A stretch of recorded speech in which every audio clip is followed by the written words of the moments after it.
I Divine Cybermancy is a new take on Chinese cultivation and sect violence in a near-future dystopian setting. In this world, the feds and big corporations are fighting each other to control humanity, destroying everything in the process except sex work. There are also monsters that take the form of humanity's biggest fears, including women. Additionally, bandits are scattered everywhere, and crime rates are at an all-time high. In summary, humanity is going to shit. On the other hand, we play as a cyborg, battle monk, knight with dementia, and a severe case of schizophrenia, working for E.Y.E, a not-so-secret organization created to protect humanity. However, in reality, it was created by Secreta to destroy the Federation. E.Y.E is also split into two factions, Coulter Day and Jinshang Di. They really hate each other, but they hate the federal police more. So the leaders agreed on a temporary truce until the Federation is defeated. However, they don't trust each other and try to defame and destroy one another in secret.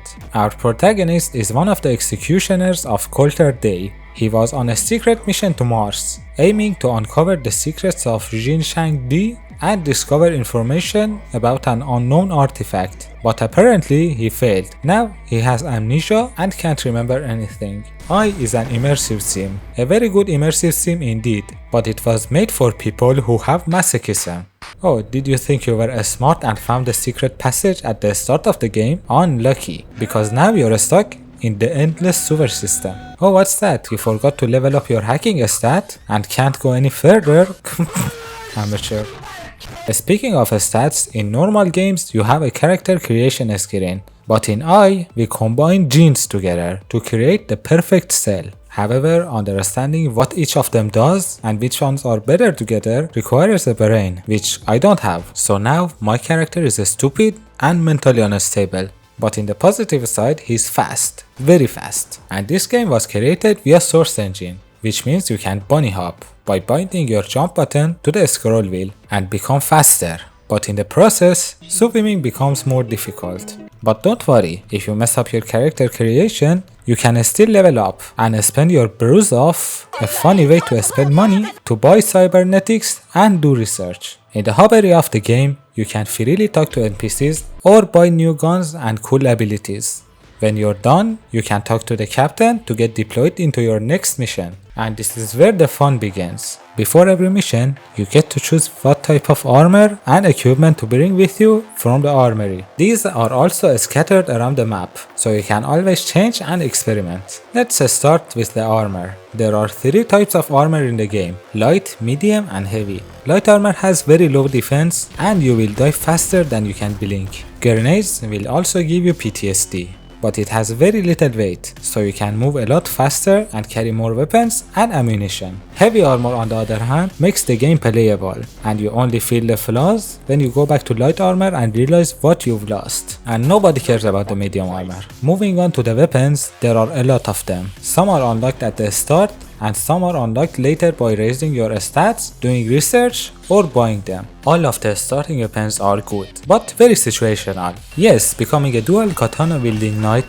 that can deflect bullets is fun, but if the enemy has a machine gun, it will drain your stamina instantly and you're left there defenseless. The starting pistol can one-shot headshot a lot of the enemies, but unless you raise your accuracy, its effective range is the same as a shotgun. It also has a very small ammo magazine.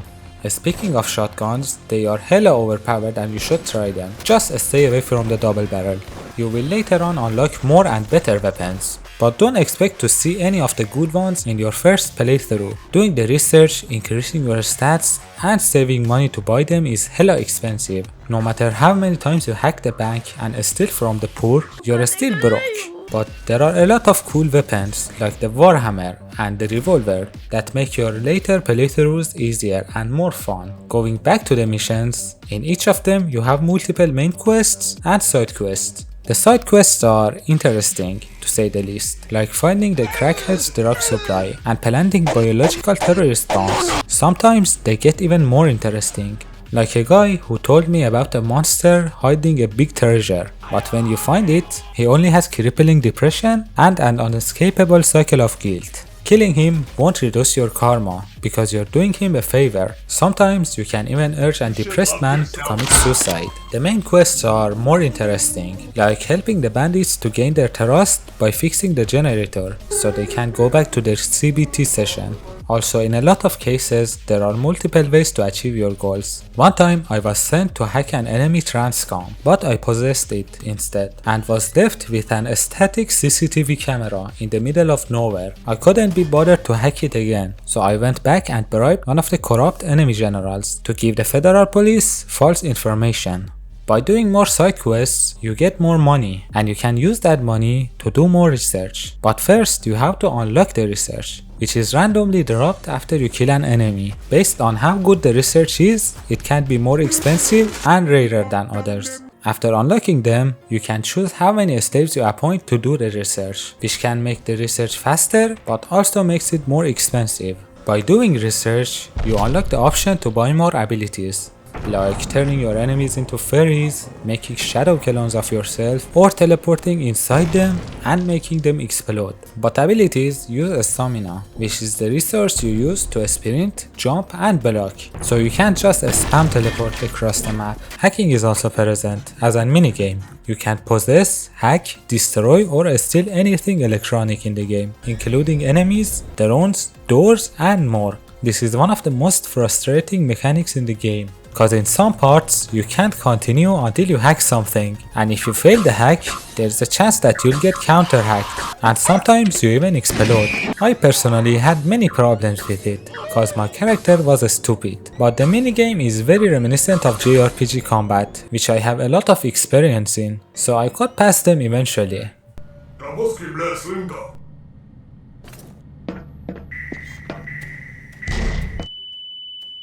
Missions in E.Y.E can be very long, and you're guaranteed to die a lot. So they added these resurrectors that will shock you and bring you back to life for a limited amount of times. But there's a chance that you'll get STDs, which negatively affect your stats and are permanent. So it's better not to rely on the resurrectors, and avoid getting any STDs until you get to Mars. This mission is bullshit.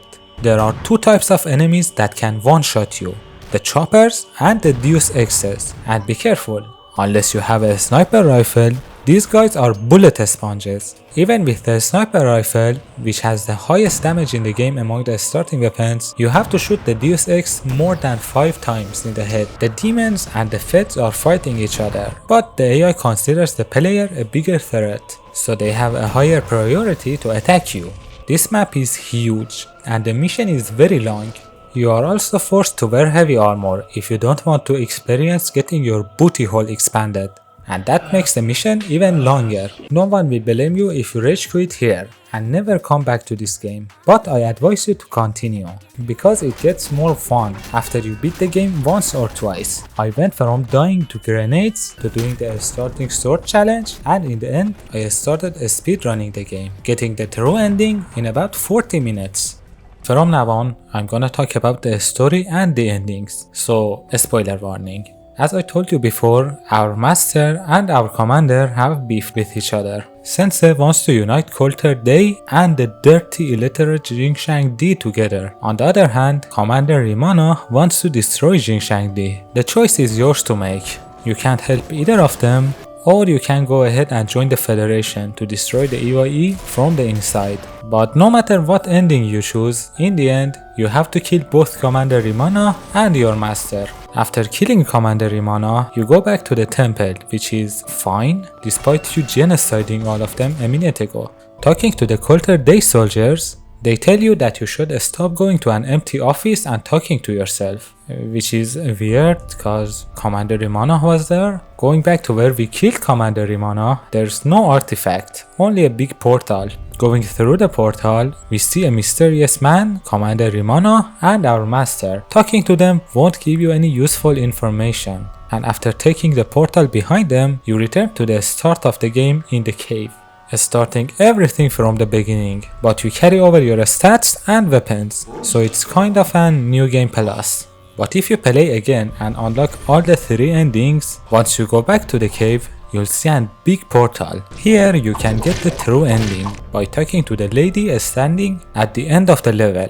So what happened? Well, the ending of E.Y.E is pretty vague and open. In the end, you will see a woman who looks like the witches we fight in the game. But this one is different. We can interact and talk with her. And she talks about the cycle of guilt and us being trapped between worlds. She also calls us her lost love, which means she was probably our wife or fiancé. One of the NPCs in the game talks about the commander who killed his own wife by gouging out her eyes and imprisoning her for breaking the temple's taboo and going to the underground tunnels. He also says that it was probably her husband who sent her there on purpose. So I'm pretty sure we are the commander, and we used her death to kill our mentor and Commander Rimona to seize power. After that, we get trapped inside guilt and depression, creating a cycle. No matter how much we try, a happy ending never works. But this is just a theory, because after getting the true ending, we get an achievement for discovering Commander Rimona's secret, which could mean we are Commander Rimona.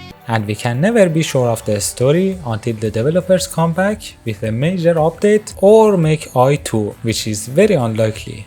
You can learn more about the lore by reading the mountain of text in the library, but I couldn't be bothered. After talking to our supposed wife, we try to move past the frontier in hope of finally being at peace. But no matter how much we wait, it doesn't work and we can't escape. The guilt is too strong.